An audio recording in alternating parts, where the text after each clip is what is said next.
Bonjour à tous. Bonjour à toutes. Nous sommes aujourd'hui au golf Paris-Longchamp, Sous un soleil de plomb. sous un soleil radieux, pour vous présenter le test du TaylorMade Oui, le P790. P790 qui est sorti cette année au mois d'août. Voilà, 2023. 2023, mais qui aura donc l'appellation 2024. puisqu'il sera présent tout 2024 et une partie de 2025 avant d'être remplacé. Voilà, Un club que nous testons tout de suite et on en parle dans quelques instants. à tout de suite.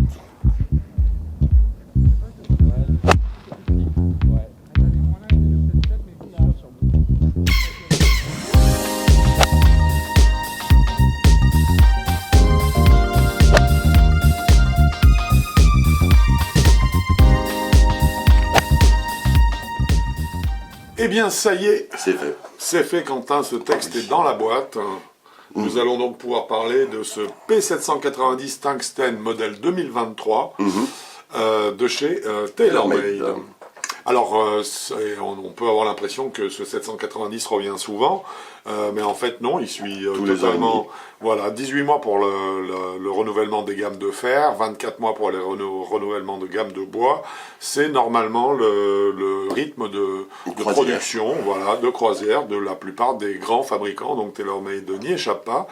Le modèle précédent de ce P790 était sorti en début d'année 2022, et donc cette fois-ci, au mois d'août 2023, nous avons la mouture 2023, 18 mois plus tard, que nous venons de tester. Voilà. Nous allons commencer peut-être par un petit peu d'architecture. Comme d'habitude. C'est toujours très important pour comprendre le club auquel on a affaire, et c'est pourquoi je me chausse de mes lunettes. Bah oui. Alors, nous avons testé le Fairset de la gamme, qui est lofté à 30 degrés et demi. Voilà. Donc ça c'est pas mal. La série est accessible en droitier-gaucher, donc bonne nouvelle pour Tout le monde. pour tout le monde. Nous avons une face de club qui est en acier forgé, il s'agit d'un acier spécifique qui est le 4140. Important également, cette face de club est encore affinée. Alors cette fois-ci, c'est quand même un nouveau, je dirais, une espèce de nouvelle barrière à laquelle s'attaque Taylor, puisque là, nous sommes à 1,56 mm d'épaisseur de face de club. Alors, au plus fin, puisque c'est à épaisseur variable. Voilà. Alors, au plus fin, mais il faut savoir que jusque-là, au plus fin, on était à 1,99 sur la plupart des clubs. Donc, il y a encore un demi-millimètre qui a été récupéré. Ce qui est essentiel parce qu'on a vu, et nous le voyons, nous chez Avigolf, on a pas mal de retours quand même sur des faces de club, toutes marques confondues, qui se cassent. Et bien ça c'est lié justement à cette recherche de finesse à tout prix sur les faces de club. Après c'est aussi la fabrication, la chaleur, bien sûr, il y grain. a bien sûr les qualités de production, ça c'est évident. Mais en tout cas, disons que là on est vraiment très très fin. J'espère que ça ne se traduira pas par des casses au niveau des faces de club. Chaque fer a été étudié par l'intelligence artificielle de façon à lui donner une construction interne qui soit spécifique à chaque numéro. Donc là, on rejoint la technologie FLTD, qui en fait implique qu'il y a un changement de positionnement du centre de gravité en fonction de la longueur du club et donc de la quantité de loft que vous jouez. Alors, en gros, tu nous l'expliques, pour les longs clubs, ça veut dire que le centre de gravité, il va être où? Plutôt vers le bas. Voilà, et pour les petits fers? Plutôt, il va être remontant, donc pour faciliter, pour avoir des trajectoires. Plutôt vers le centre, en fait, vers le point d'impact, vers l'arrière du point d'impact. Alors ça, c'est une technologie qui est intéressante, parce qu'elle va dans le bon sens, c'est-à-dire faciliter les longs fers, et au contraire rendre les petits fers plus performants, avec un toucher plus classique. Voilà. Donc c'est une très bonne idée. Nous en parlerons ensuite. Et ils ne sont pas les seuls à l'avoir, absolument. Toujours à remarquer au niveau technique, la technologie Speedfoam Air, qui est donc la mousse qui est intégrée dans la Speed Pocket qui se trouve derrière la face de club que l'on voit sur la semelle. La Speed Pocket, vous le savez, c'est une absence de matière derrière la face de club qui fait que à l'impact on va avoir plus d'effet trampoline, donc plus de déformation et de reformation de la face de club, ce qui va augmenter la vitesse de sortie de balle après l'impact. Enfin, nous avons également assorti à ce Speedfoam Air une tige creuse forgée, donc ça veut dire relativement souple, qui se trouve justement près du Speedfoam Air et qui va donc prendre toute la largeur de la face de club pratiquement, ce qui va augmenter la stabilité du club. Ça, c'est une petite innovation, c'est assez intéressant, hein, puisque ça va participer notamment au moment d'inertie de la canne. Hein. Voilà pour l'architecture de ce P790 Tungsten, donc version 2023. On va peut-être maintenant pouvoir passer aux qualités statiques. Voilà, la notation à proprement parler.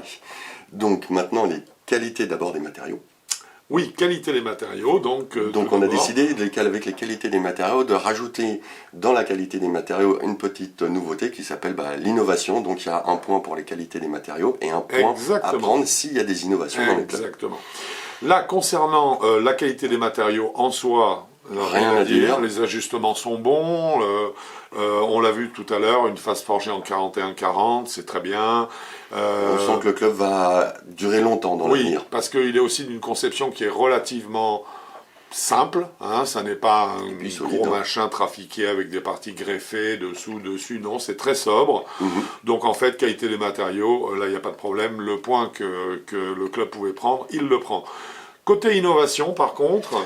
Alors, la petite tige. Voilà, c'est celle-là, hein, c'est la tige creuse forgée qui vient près du Speedfoam et qui augmente la stabilité.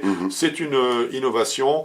Le fait que le centre de gravité soit différent d'un numéro de fer à un autre en est une, mais qui est, comme tu l'as dit, employé par beaucoup d'autres. Par beaucoup. Alors eux, ils font ça sur chaque fer. En général, sur certains d'autres marques, c'est les petits. C'est par gamme. Petit club, moyen et long club, et ils font un ajustement. Voilà. Donc on a décidé en termes d'innovation d'attribuer un demi-point, hein, ce qui nous donne au total pour la qualité des matériaux 1,5 point donc sur les deux possibles. Qualité statique à présent, qu'est-ce que tu nous dis, Quentin? Eh bien que le club repose à la perfection. Oui. Il n'a aucun défaut là-dessus. Il impose bien un placement de la balle entre les deux jambes au milieu. Qui est juste. Et puis j'ai envie de dire aussi que il repose bien alors que sa semelle elle n'est pas particulièrement large. Non, elle n'est pas large et puis un petit peu arrondi, ça ce qui est logique. Mais pour voir la face de club s'ouvrir, on est vraiment obligé de pencher le club d'une manière aberrante. Oui, et puis je dirais que quand on le ramène vraiment à plat, il trouve très vite la semelle à plat. Voilà. Il trouve très vite un placement qui est face de club square, qui est parfait, donc rien à dire là-dessus. Donc du coup, en qualité statique, sur les 2 points possibles, nous avons décidé de lui attribuer les deux points. Nous abordons maintenant la question des stock options, donc stock shaft et stop grip. Mon cher Quentin, est-ce que tu peux nous dire ce que tu as trouvé sur le catalogue? Qu'il y en a pléthore. Des deux. Donc j'ai compté plus de 15 grips et quasiment 20 shafts, je crois. En fait, je me suis arrêté au bout de 15. Au niveau des shafts. En tout cas, ce qui veut dire il y a tout ce qu'il faut en shaft, carbone, acier, les grips cordées, semi-cordées, taille de grip, la totale. Là, si on trouve pas ce qu'on aime. Voilà, donc ça c'est très important parce que ça veut dire que vous pouvez vraiment avoir un club qui soit fait pour vous en fait, hein, avec différents types de manches. Ça veut dire que vous allez pouvoir définir ou choisir des manches avec des points de flexion un peu particuliers en fonction du type de trajectoire que vous aimez. Voilà, la bonne rigidité, de votre vitesse, la bonne taille de grip, le bon contact de grip, donc là rien à dire. Du coup, sur ces stock options, sur les 2 points possibles, nous avons bien sûr attribué à ce P790 Tungsten les 2 points.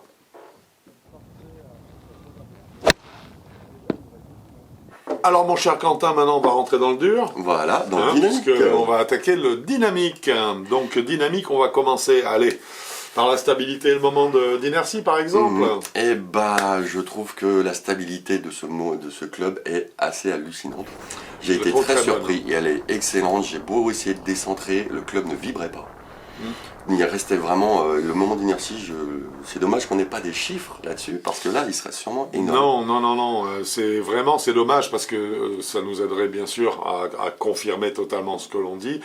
Ce qui est un peu étrange quand même, et c'est pour ça que je suis certain, c'est que les fabricants n'y vont pas, c'est qu'en fait il doit y avoir des écarts ou des écarts de chiffres entre des séries hollow body, des séries lames, semi-lames, etc.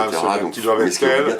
Oui, mais ça doit être tel qu'à mon avis ils veulent pas prendre le risque. Ça risque de faire peur à les gens. Oui, parce que visuellement, si tu vois par exemple une lame et que derrière on te donne un hollow body moderne pour bon joueur qui ressemble aussi terriblement à une lame, tu peux croire que tu as deux lames dans les mains.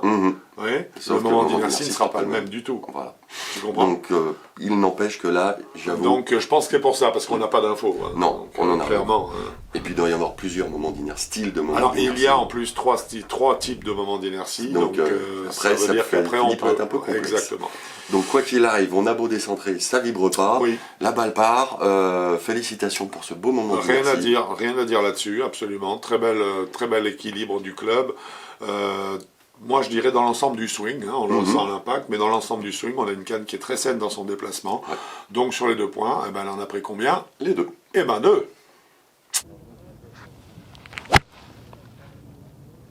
Un chapitre qui plaît à tout le monde maintenant, la puissance. Et le smash factor. Et donc le smash factor qui va avec. Alors on est avec un Fairset lofté à 30 degrés, ce qui est quand même assez proche, c'est pas mal. Hein, c'est pas mal. D'être resté au-dessus des 30 degrés sur une canne comme le P790, qui est une canne qui a une grosse réputation de puissance depuis sa sortie. Hein. Oui. C'est vraiment le premier modèle déjà. Était dans ce cas, hein, voilà. Absolument. Donc on est supposé avoir une cible de 1,33 sur le smash factor. Et là, ça n'a pas été exactement ça. Non, là, pas de bol, on est arrivé à 1,41. 1,41 au maximum. Voilà. Donc là, mais par contre, la moyenne, on était à 1,38, 1,39. Moyenne 1,38 et une balle à 1,41 ou 2-3 balles à 1,41. Voilà, donc oui, quoi qu'il arrive, boum. Donc ça veut dire que de toute façon, c'est un club qui regorge de puissance. Hein. Ça, voilà. C'est évident, on l'a vu sur les distances. Moi, je crois que tu m'as fait noter une balle qui était à 160 et quelques mètres pour une vitesse inférieure à 85 miles. Juste à 85. Ou juste à 85. Donc une belle puissance dans ce Fairset, il n'y a aucun doute. Hein. Voilà. Ce qui fait que donc sur les 2 points que nous pouvions lui donner... Eh ben il a pris les 2. Et oui.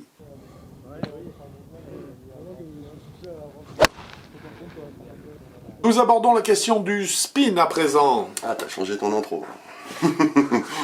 Tu veux dire, tu préfères... Ah non, c'est bien. Bon, je ne me le dirai pas, donc. Voilà.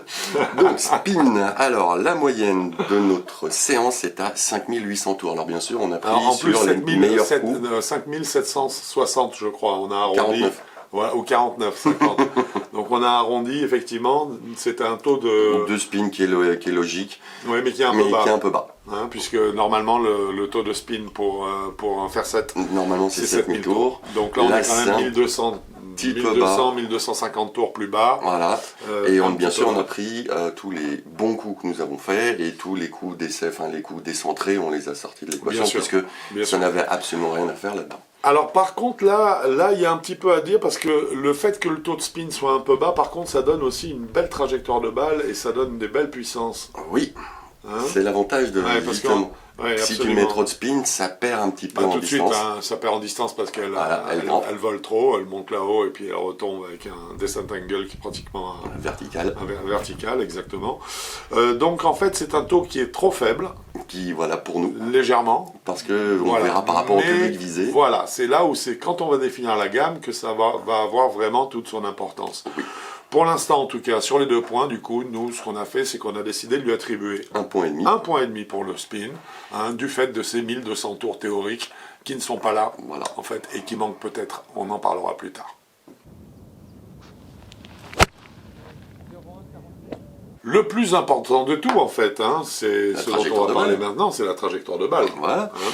Alors, qu'est-ce que tu en as dit déjà? Dis-moi. Alors, pour commencer, on va sortir les 2 chiffres qui sont l'apex et l'angle de décollage. Donc, l'angle de décollage moyen était de 19 degrés. Un peu bas. Un peu bas, puisque nous, on estime que, suivant nos chiffres, qu'il faut que ce soit entre 21 et 23 degrés, à 1 degré près. Moi, j'allais dire donc 21, là, on aurait été parfait. Donc, et puis, on a un 19, apex on est un peu bas. Et vas-y. De 28 mètres. Et voilà. Et là encore, on est un tout petit peu bas. Alors, on parle pas de grand-chose. Non, mais par contre, c'est parce que, justement, ce fameux pas grand-chose nous a amené, nous, en tant que quand même joueurs ayant de la vitesse, à trouver ces balles magnifiques. Alors voilà, parce qu'en fait, ce n'est pas très gênant d'avoir c'est même très bien d'avoir un apex à 28 mètres. Mais seulement, on a des vitesses de passage qui sont importantes, je dirais, dans la catégorie des flex. On a une grosse vitesse, la trajectoire de 19 degrés, portée là-haut, nous donne une hauteur qui est parfaite, mais quid si vous n'avez pas cette vitesse-là? Voilà. si vous n'avez pas cette vitesse-là, parce qu'on a un cumul de 3 facteurs qui a un taux de spin un peu bas, et qui donc a une répercussion sur la hauteur de la balle. Et aussi sur la puissance quand même. Exactement, et sur la puissance quand même, et ben là on se retrouve avec un club qui est parfait pour des gens dont la vitesse au drive, pour avoir des repères qu'on retrouve un peu au drive, va être au-delà de 90-95 miles, c'est ce que je pense. Voilà. Et par contre, ils vont avoir plus de mal si leur vitesse au drive est de l'ordre de 80, 85 ou voire 90 miles. Voilà, les balles donc vont être un petit peu trop elles basses, vont être trop basses et elles vont vite retomber. Et on n'aura pas cet effet il y aura moins de portée. Donc bon, l'été, ça c'est pas gênant, mais l'hiver, ça l'est un peu plus. Et puis surtout, quand une balle est un peu trop tendue par rapport à son niveau, on n'a pas cette sensation de se dire, waouh, j'ai fait une belle balle, elle est arrivée, elle a fait un beau vol. On a l'impression d'avoir attrapé la balle par les cheveux. Un peu, et puis se dire, elle est un peu basse. Non, pas du tout. Mais sinon, attends, les trajectoires, je les ai bien aimées. Alors les trajectoires en soi, elles sont parfaites. Mais pour nous, elles sont parfaites, ça c'est sûr. Mais en tout cas, super agréable. Pour nos vitesses, je veux dire. Donc, ce qui fait qu'en tout cas, donc, on a dû un petit peu minorer les 2 points qu'on aurait bien voulu lui attribuer, parce qu'en fait, on est un tout petit peu en déficit de spin. Et ça se répercute bien sûr sur la trajectoire de balle, donc nous lui avons attribué 1,5 point sur les 2 possibles.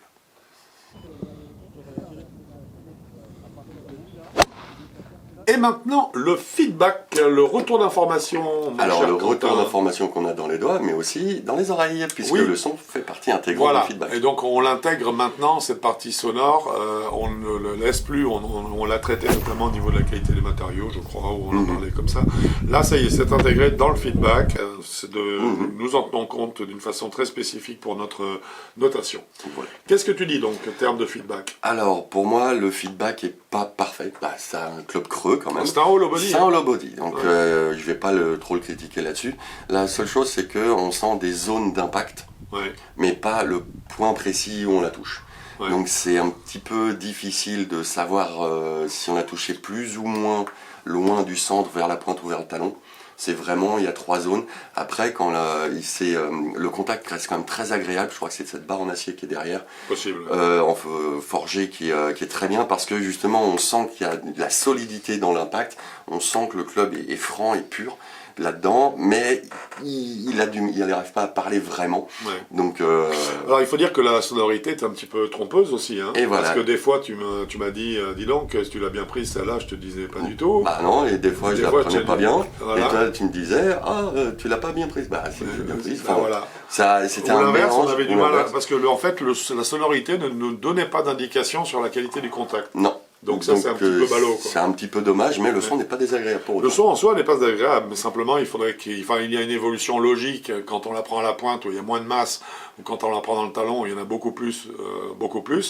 Il y a une évolution du son. Là en fait, il n'y en a pas trop. Donc ça ne favorise pas, je dirais, le ressenti du réel feedback, qui en ce qui me concerne en tout cas, que j'ai trouvé très bon quand on centre la balle, mais ensuite avec une sensation de zone un peu sur la face de club, et en fonction de l'endroit où on tape, avec des une identification de zone, oui, précisément du lieu, de l'endroit où la balle a été frappée, non. Voilà. Ce qui fait qu'en termes de feedback, nous avons décidé, de ce feedback et de sonorité, nous avons décidé de lui attribuer 1,5 point sur les 2 points possibles. Eh bien mon cher Quentin, ça y est, c'est le moment où on se régale, c'est le moment des sensations de ce qu'on a, nous, ressenti de cette canne, ce qu'on en pense. Allez, vas-y, ouvre le bal. Eh ben avec plaisir. Alors j'ai trouvé cette canne très impressionnante. J'ai très facile à jouer. Les trajectoires de balles sont très propres. Un petit peu basse pour le public visé, mais sinon c'est des belles trajectoires de balles. Le contact est agréable, même si le son de temps en temps nous fait penser différemment. J'ai vraiment senti, pour moi c'est le plus impressionnant, c'est à l'impact. Pour moi ce club est solide. Oui, il est solide. Il est solide, on sent que la balle est prise, qu'elle sort, que ça claque assez bien. C'est un objectif qui lui va très bien, il est solide. Il est solide, il est assez facile à jouer, facile à mettre en mouvement. J'ai très peu de critiques négatives à lui apporter, et au contraire beaucoup de critiques positives, parce que ça a été un test agréable. Oui, c'est un club très sain. Facile. C'est à peine si j'arrive juste, je sors au golf, je sors mon sac, c'est l'heure, je claque mon fer. Un fer tout de suite, même pas peur. C'est... Voilà. Pour moi, beaucoup de bien. Eh ben écoute, moi aussi en fait, hein, beaucoup de bien, parce que je trouve que c'est un club très sain, tu l'as dit et c'est vrai. Très maniable aussi. J'ai trouvé qu'il était très maniable parce qu'il n'y a pas de masse, entre guillemets, embarrassante dans la tête de club à un endroit ou à un autre. Et puis surtout, je dirais que par rapport au modèle précédent, on sait très bien que le P790 a toujours été un club très puissant. C'est ce qui a fait sa réputation au départ, déjà. Et on lui a toujours reproché au fil des moutures hein, qui se sont succédées, on lui a reproché un manque de précision. Alors ça, c'est une chose c'est un concept qui est assez étrange, qu'on pourra décortiquer dans une autre vidéo. Mais donc, ce club était supposé ne pas être précis, et j'ai trouvé, parce qu'il y avait un petit flottement, c'est vrai, sur les trajectoires de balles, j'ai trouvé que ce modèle-là... Il s'est bien amélioré là-dessus. C'est bien amélioré sur la tolérance. Ah oui. Et j'ai trouvé que notamment, il y avait un gommage des effets de balle en fin de trajectoire de balle. J'insiste là-dessus, c'est vraiment sur le dernier quart, le dernier tiers de la trajectoire de balle. Là, il y a un gommage de l'effet qui est sensible. C'est-à-dire que vraiment, on arrive à le ressentir, on le voit évidemment, et d'un coup, on a l'impression que même si elle prenait une légère courbe, un léger effet de fade ou de draw, et bien là, en fin de course, on sentait qu'il y avait comme une espèce de rectification de diminution, on va dire, assez brutale de l'effet pour que la balle continue à rester à peu près en ligne. J'ai trouvé en tout cas que c'était suffisamment sensible par rapport au modèle précédent. Voilà, et pourtant il y a moins de feedback. Moins de spin. Oui. Donc, comme il n'y a pas beaucoup de spin arrière, on pourrait se dire il y a plus d'effet latéral. Oui. Et non. Non. Donc je crois qu'ils ont réussi à gommer de l'effet latéral, l'effet arrière et de l'effet latéral un petit peu. Donc moi, tu as raison là-dessus, ça gomme un petit peu. Oui, et donc moi j'ai trouvé pour ça qu'en fait c'était un très bon club, parce que comme je l'ai dit, je trouve qu'il est très simple à mettre en mouvement autour du corps, puis il est très franc, bien équilibré, très franc, un bon rapport, un bon swing weight, quoi, un bon rapport entre le poids de la tête, du shaft et du grip. Voilà. Après, l'un des gros défauts, on va dire quand même, c'est, comme tu l'as dit, c'est le contact un peu versatile. Voilà. C'est juste ça. Voilà, c'est ça. On peut pas tout avoir non plus. Non, c'est-à-dire qu'en fait, il reproduit, mais il reproduit pas à volonté. De temps en temps, il y a un coup qui échappe un peu. Voilà, surtout au niveau parce qu'elle a été contactée ailleurs que dans le centre de la phase de club, voilà. Hein, mais d'une façon qui est un petit peu étonnante par rapport au reste des prestations que donne ce club. Donc, feedback, sensation, pardon, eh bien nous avons décidé donc, au niveau des sensations, de lui attribuer 3 points sur les 4 points. Eh bien, écoute, toutes ces notes, mon cher Quentin, additionnées, ça doit nous donner une note générale. Oui, de 17 sur 20. Eh ben, c'est une très bonne note. Méritée. Hein, et que le club mérite. Hein, ce 790 Tungsten 2023 est un très bon club. C'est une très bonne mouture. Et je trouve qu'il amène un plus par rapport au modèle précédent, ce qui est une chose essentielle. La gamme des joueurs pour laquelle ce club est fait maintenant. Pour nous, c'est pour les 10-27. Exactement. Voilà, les experts et les confirmés. Exactement, c'est 10-27. C'est cohérent. Je trouve que peut-être que les 27 auront encore un peu de mal, hein, parce que le club n'est pas très large, pas très épais. Mais de toute façon, c'est vers ce type de club qu'ils vont aller. Hein. Donc, et à partir de 24, ils vont se dire c'est ce que je veux, en fait. Donc, non, 10-27. En dessous, non. Pourquoi? Parce qu'on ne va pas forcément sur du hollow body. Non, on va plutôt sur semi-lame. Voilà, plutôt aller sur des clubs plus francs. En fait, hein, exactement, et qui donnent un petit peu plus de feedback, donc de ressenti, hein, point sur lequel ce club a légèrement pêché. 10-27 on l'a dit, et j'imagine que ce club a un prix. Oui, en acier et en carbone. Donc en acier. Il y a 2 prix. Oui. En acier, le club c'est 219 €, et en carbone 257 €. Et ben voilà, tout est dit. C'est fait. Eh bien, j'espère que ce test vous a plu. C'est terminé maintenant. Hein, toi aussi, hein, et nous, il nous a plu. Il nous a bien plu. Ok, c'est très bien. Eh bien, mon cher Quentin, on se voit bientôt sur un parcours. Là, je pense, on va profiter des belles journées qui sont encore devant nous. Oui. Et pour nous, je vous dis bon golf à vous et à bientôt sur Avigolf.